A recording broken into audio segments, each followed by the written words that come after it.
Verse 14, the peoples have heard, they tremble. Pangs have seized the inhabitants of Philistia. So, I mean, that's another thing. Again, right, how is it they could have heard already? If they just exited the Red Sea, then, then, I mean, they could not have heard at that stage. It's impossible for them immediately to have heard. I mean, if they're just on the other side of the Red Sea now, no one could have heard at that moment. It would have taken time on this. Yes, and we read later on that the people heard about this, and the people were terrified because of this. So again, that then means that it's a prophetic kind of statement, but one that everybody would have understood as this is going to happen. I mean, just imagine, here comes this people, this massive people, and God did all these miracles. The stories would have, it's not as if they lived in a vacuum, like we sometimes tend to think. No, everybody, and we see later on that they heard, they were terrified. So Moses could, even then, after exiting the Red Sea, before anyone could physically hear yet, could have prophetically spoken about the fact that in the song that these people will hear, they will be terrified, as they're going to be. Now, yes, we can see it played out. So did Moses write the song later and then put it as if he wrote it there?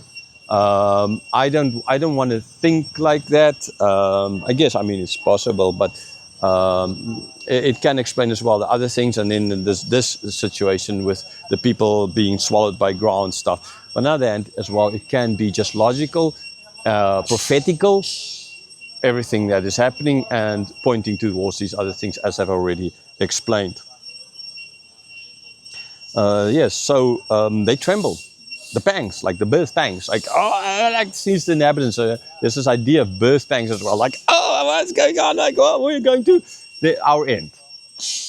The people of Philistia. But remember, God didn't lead them through that way. But now, with this happening, those people, instead of like, okay, we can maybe fight these guys, like, no, we can't fight them, because just look at here, God opening this whole sea. We've never heard of something. God destroying the Pharaoh's army. I mean, man, oh, wow. If their God could destroy Pharaoh's army, the superpower of the day, with his crack soldiers, not 5 foot soldiers, but the crack army with the tanks of the day. God that easily could do it. I mean, man, what's the chance of us standing in front of this God and surviving this God? So sure, this would have been a humongous fear would have arisen in these people. Verse 15, now are the chiefs of Edom dismayed. Trembling seizes the leaders of Moab.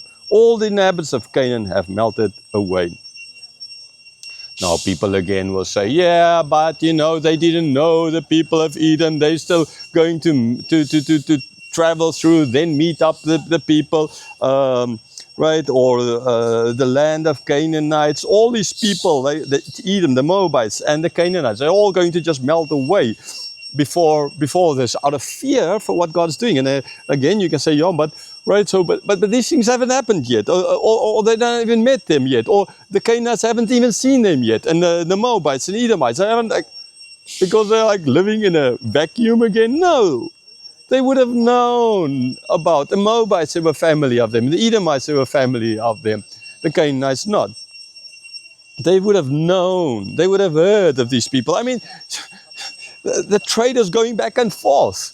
If 200 odd years before Joseph being brought down, with the Edomites bringing him down and selling him there in slavery,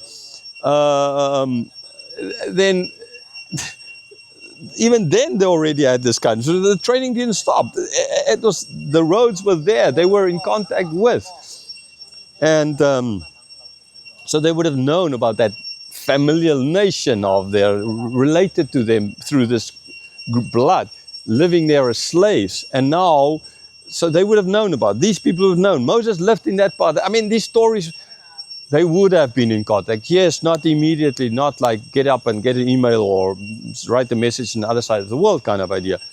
But things did move.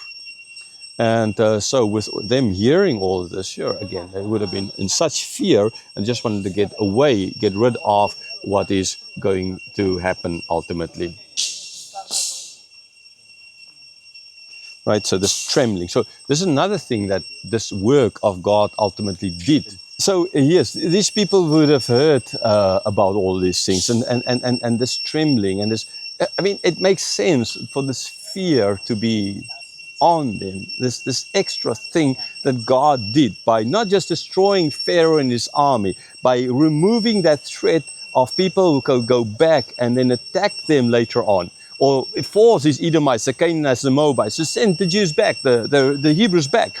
That danger is away, and the added is, wow, if this God could destroy that army, then man, our gods is worthless, because their gods already lost against the Egyptians. Our gods against this God who lost against a lesser gods, right?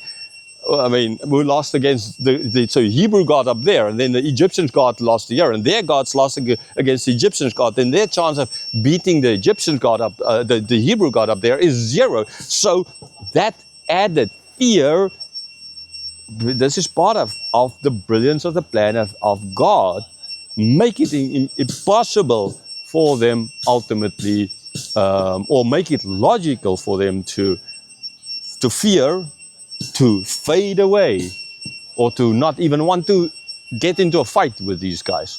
But sure, you're always going to have these who are like, oh no, I mean, that was like an exception, we can fight, and we don't really believe that they're gods and it's about gods kind of idea, and right? So there's going to be battles. But in general, for now, there's fear. Like God, after the flood, put the fear of man in animals so that they won't destroy them, so that man can be fruitful and multiply, right? If not, they would have been, all could have been just at that moment killed by lions, or the cat family, understandably. And the same thing here, with the people being dead out, with the people not being able to really fend for themselves, or they thought of themselves as warriors. They could not. They were warriors in the sense that God was fighting for them.